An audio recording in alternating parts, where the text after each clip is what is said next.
आज के कार्यक्रम में मंच पर उपस्थित महाराष्ट्र भारतीय जनता पार्टी के प्रदेश अध्यक्ष श्रीमान बावनकुळे जी, भाजपा के वरिष्ठ नेता और हमारे उप मुख्यमंत्री श्रीमान देवेंद्र फडणवीस जी, मोदी जी की मंत्रिपरिषद में मेरे साथी पीयूष गोयल जी, राव साहब दानवे पाटिल जी, मुंबई भाजपा के अध्यक्ष श्री आशीष शेलार जी, आज जिस संकल्प पत्र पर हम बात करने के लिए एकत्रित आए हैं, ये बनाने की समिति के हमारे अध्यक्ष श्री मुनगंटीवार जी, हमारे राष्ट्रीय महासचिव विनोद तावड़े जी, विनय सहस्त्रबुद्धे जी और आज यहां पर उपस्थित सभी पत्रकार छायाकार बंधु भगिनी, आप सभी का मैं मन से स्वागत करता हूं। आज यहां पर अभी जिस संकल्प पत्र का विमोचन हुआ, वो संकल्प पत्र ये महाराष्ट्र की महान भूमिका, सारी जनता के आकांक्षाओं का प्रतिबिंब है।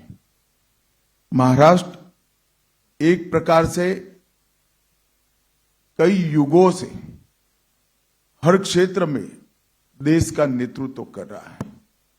एक जमाने में जब जरूरत थी तब भक्ति आंदोलन की शुरुआत भी महाराष्ट्र से हुई।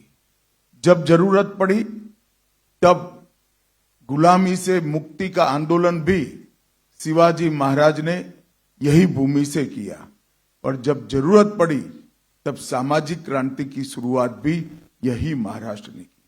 और ये महाराष्ट्र की पूरी जनता के आकांक्षाओं का प्रतिबिंब आज हमारे इस संकल्प पत्र के अंदर दिखाई पड़ता है।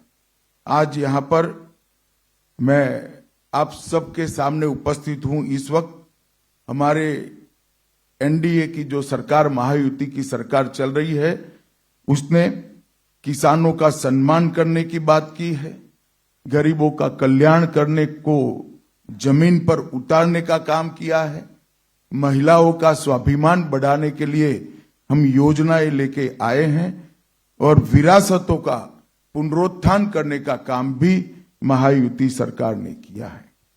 मित्रों, आज मुझे बहुत खुशी है कि जब मैं अंबेडकर जी की भूमि पर खड़ा हूं, तब अभी अभी कश्मीर में जो चुनाव हुआ, आजादी के बाद पहली बार कश्मीर का चुनाव के बाद मुख्यमंत्री का शपथ अंबेडकर जी ने बताए हुए संविधान से हुआ है।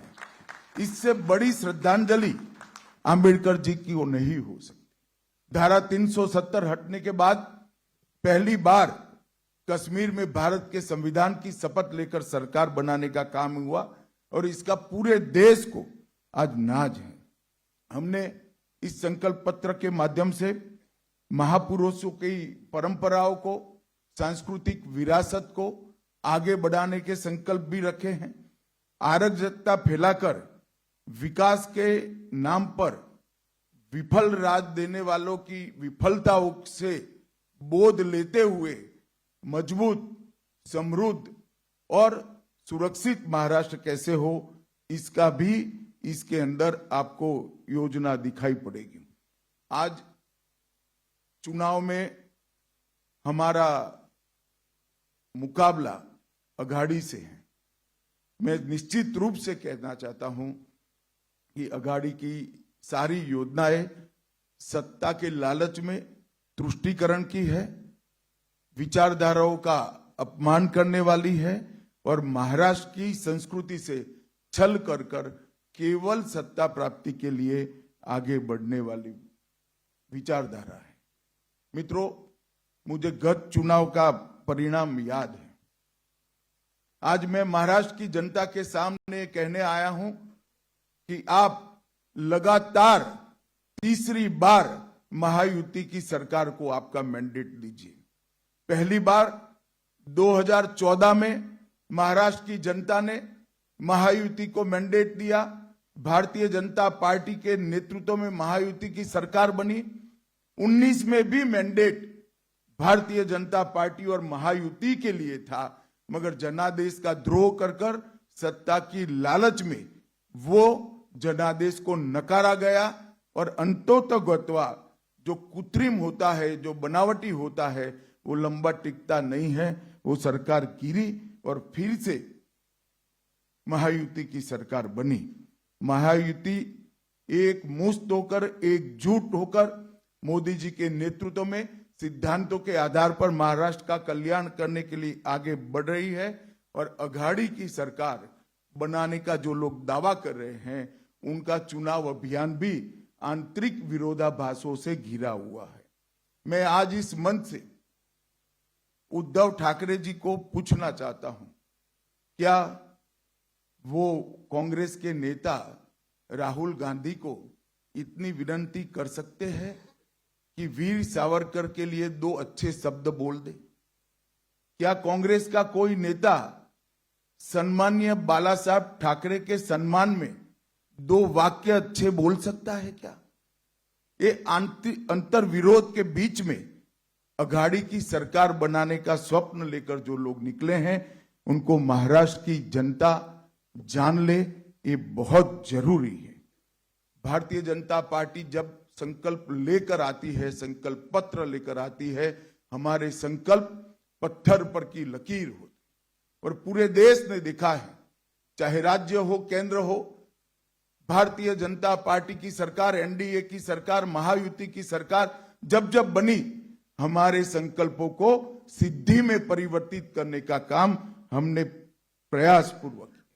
कोई नहीं मानता था कि धारा 370 का वादा समाप्त हो जाएगा, इस देश से धारा 370 चली जाएगी, मगर आज धारा 370 को समाप्त करने का काम मोदी जी के नेतृत्व में एनडीए सरकार ने किया। कोई नहीं मानता था इस देश में सीएए आएगा, कोई नहीं मानता था इस देश में यूसीसी की शुरुआत हो सकती है, कोई नहीं मानता था कि इस देश के अंदर ट्रिपल तलाक समाप्त हो जाएगा, कोई नहीं मानता था इस देश में राम जन्मभूमि का मंदिर 550 साल के बाद सम्मान के साथ राम जन्म के स्थान पर ही भव्य मंदिर दिखाई पड़ेगा। इसके साथ साथ हमने वादा किया था समृद्ध भारत का।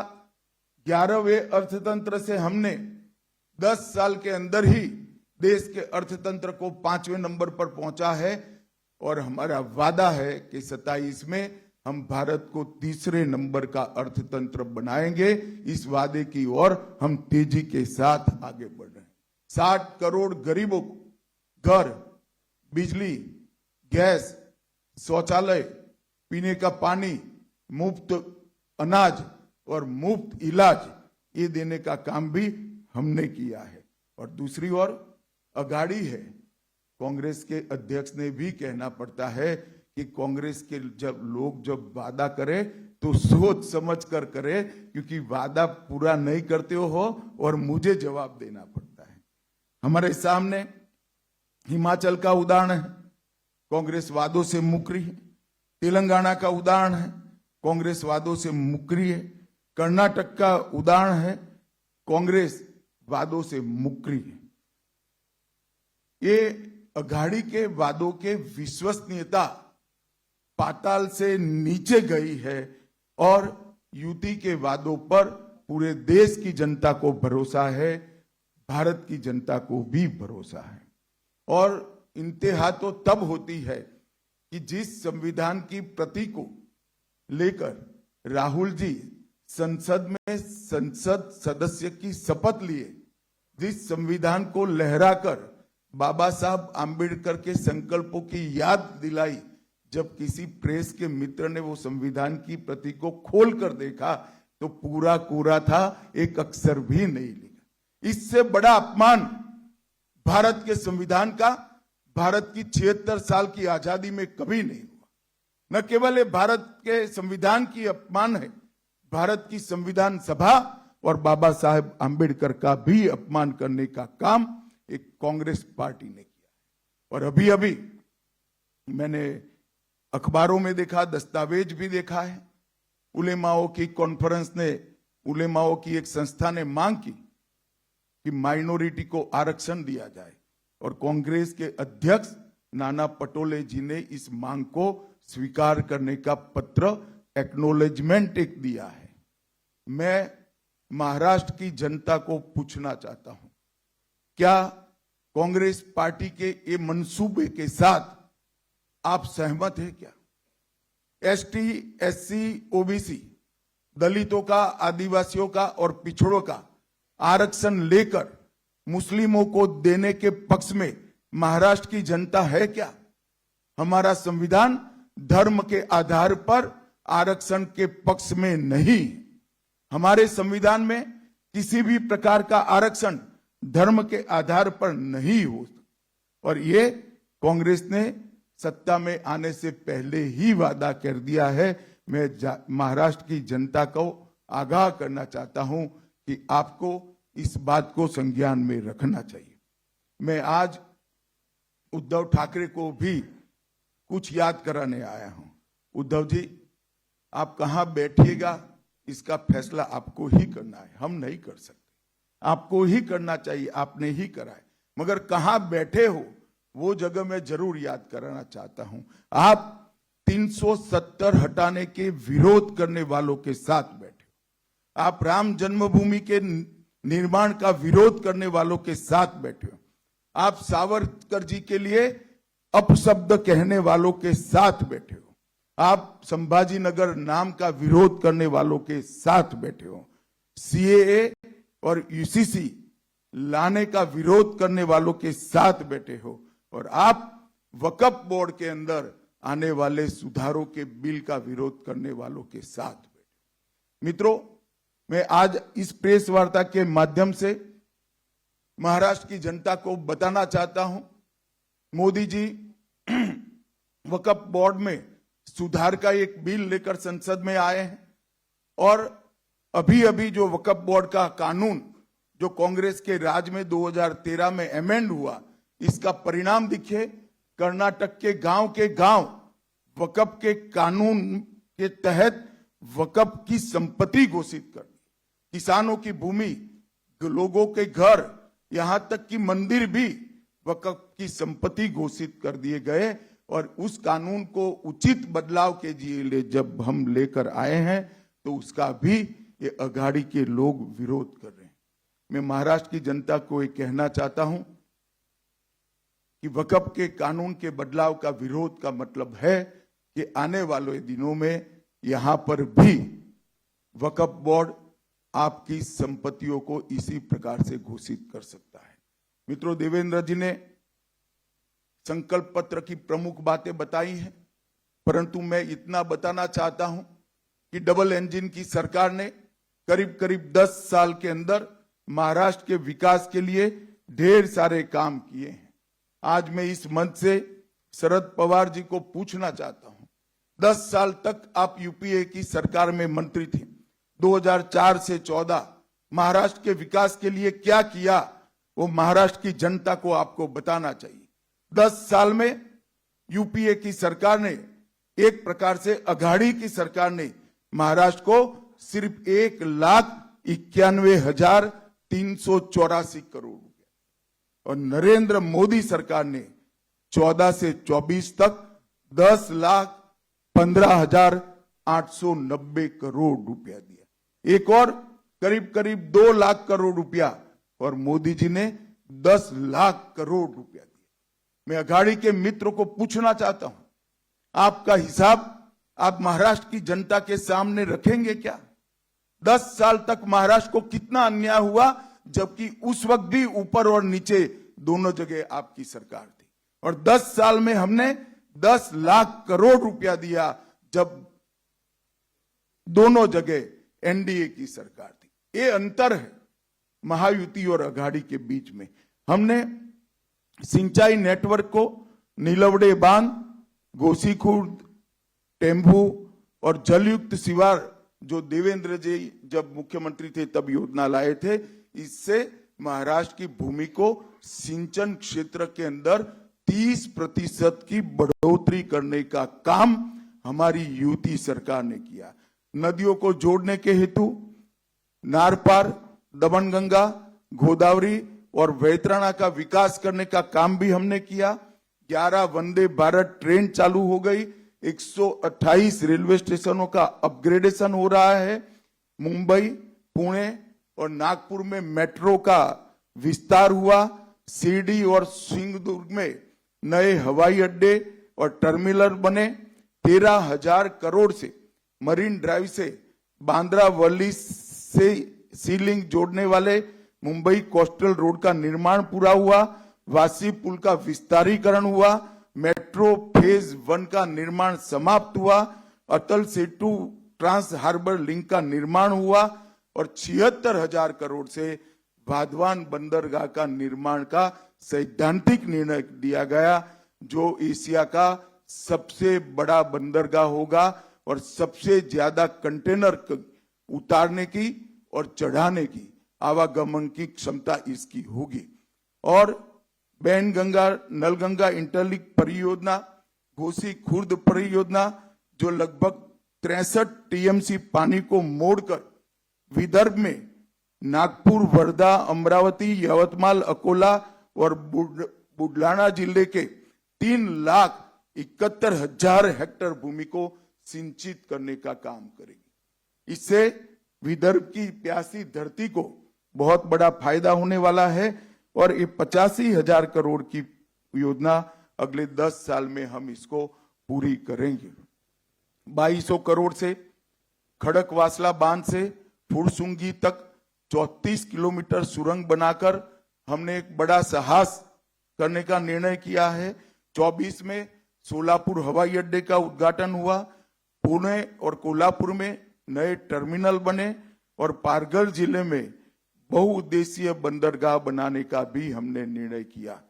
13,000 करोड़ के निवेश से 2800 मेगावाट की संयुक्त क्षमता वाले 2 पंप हाइड्रो स्टोरेज प्रोजेक्ट शुरू हमने किए और सिरवाटा पुणे 1800 मेगावाट और भीवपुरी रायगढ़ में 1000 मेगावाट की योजनाओं को भी हम लेकर आए। इसके अलावे आज एक प्रचार हो रहा है कि महाराष्ट्र में इन्वेस्टमेंट नहीं आ रहा है। मैं अघाड़ी के मित्रों को याद कराना चाहता हूं, जब अघाड़ी की सरकार कुछ समय के लिए चली तब महाराष्ट्र इन्वेस्टमेंट में फिसल रहा था। महाराष्ट्र एफडीआई इन्वेस्टमेंट में 4थे नंबर तक फिसल गया था। हमारी सरकार बनने के बाद, एकनाथ शिंदे जी और देवेंद्र जी और अजित दादा की सरकार बनने के बाद दोनों वर्ष में हाईएस्ट एफडीआई अगर कोई एक राज्य के अंदर आया है तो वो महाराष्ट्र में आया है। वो आपको याद होना चाहिए। शरद पवार जी जिस प्रकार के वादे करते हैं और जिस प्रकार के मुद्दे खड़े करते हैं, इसका सच्चाई से किलोमीटरों तक कोई संबंध नहीं होता।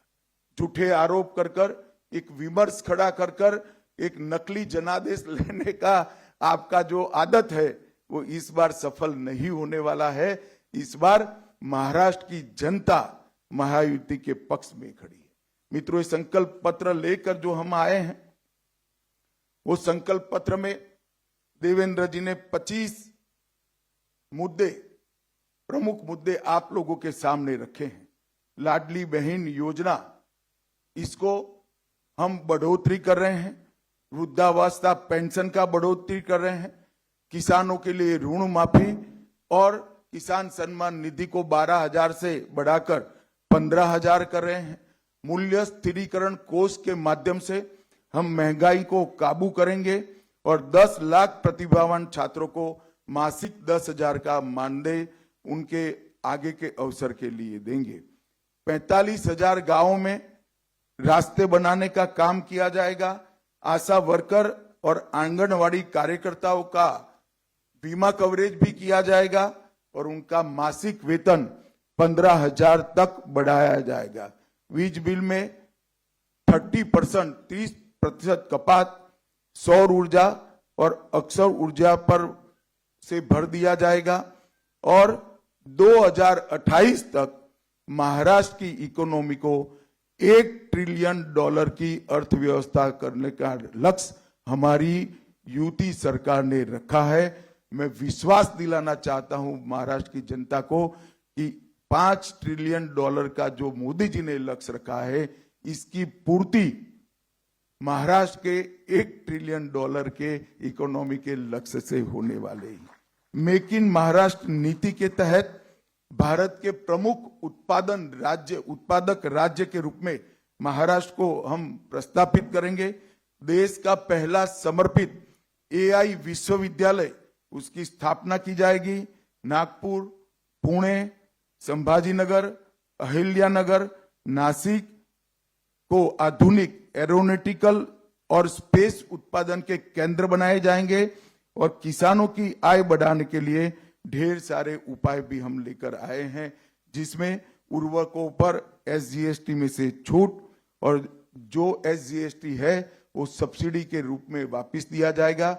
सोयाबीन के लिए प्रति क्विंटल 6,000 का MSP हम सुनिश्चित करेंगे और सोयाबीन को प्रोसेसिंग के लिए समर्पित मूल्य श्रृंखला सोयाबीन उत्पादित करने वाले क्षेत्रों के अंदर स्थापित की जाएगी। मोदी जी ने लखपति दीदी का एक कंसेप्ट रखा है, उसको आगे बढ़ाते हुए हमारी सरकार 50 लाख लखपति दीदियां सिर्फ महाराष्ट्र में खड़ी करेगी। इसके लिए 500 स्वयं सहायता समूहों को और कई औद्योगिक क्लस्टर का निर्माण किया जाएगा और इसके लिए 1,000 करोड़ का रिवॉल्विंग फंड दिया जाएगा। अक्षय अन्न योजना के तहत प्रति माह मुफ्त राशन में चावल, ज्वार, मूंगफली, तेल, नमक, हल्दी, सरसों, जीरा और मसाले इस सबको समाहित किया जाएगा और कौशल जनगणना का देश में सबसे पहला प्रयोग हम महाराष्ट्र में करेंगे। स्किल की जनगणना कर जिस युवाओं के अंदर स्किल है, टैलेंट है, उनको उचित जगह पे उनको प्लेसमेंट कराने के लिए एक नई मशीनरी हम खड़े करेंगे। छत्रपति शिवाजी महाराज आकांक्षा केंद्र, जिससे 10 लाख नए उद्यमियों का निर्माण होगा।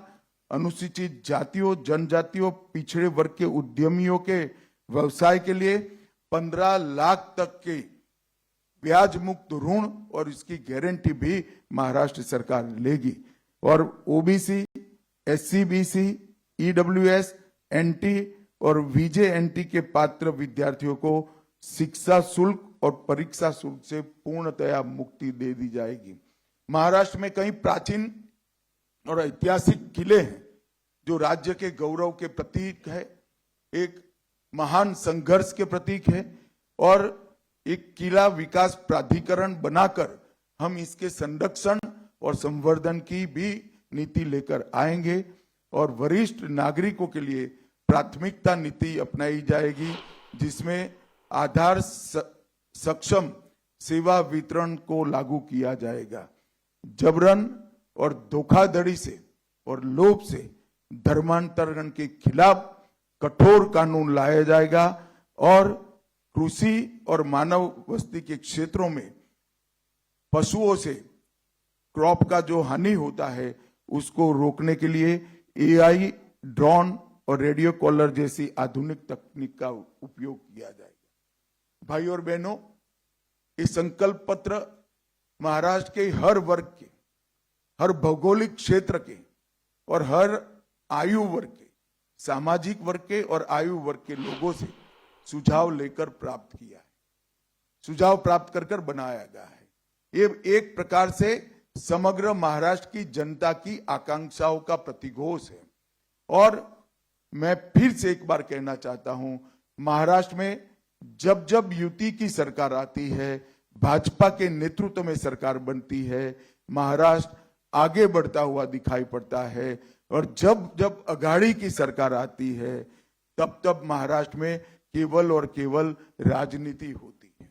महाराष्ट्र के युवाओं को आगे बढ़ाने के लिए, महाराष्ट्र को राष्ट्र का, देश का प्रमुख राज्य बनाने के लिए और हर क्षेत्र में देश में महाराष्ट्र को सर्वप्रथम बनाने के लिए मैं अपील करने आया हूं महाराष्ट्र की जनता को कि आप मोदी जी के नेतृत्व में महायुति का साथ दीजिए।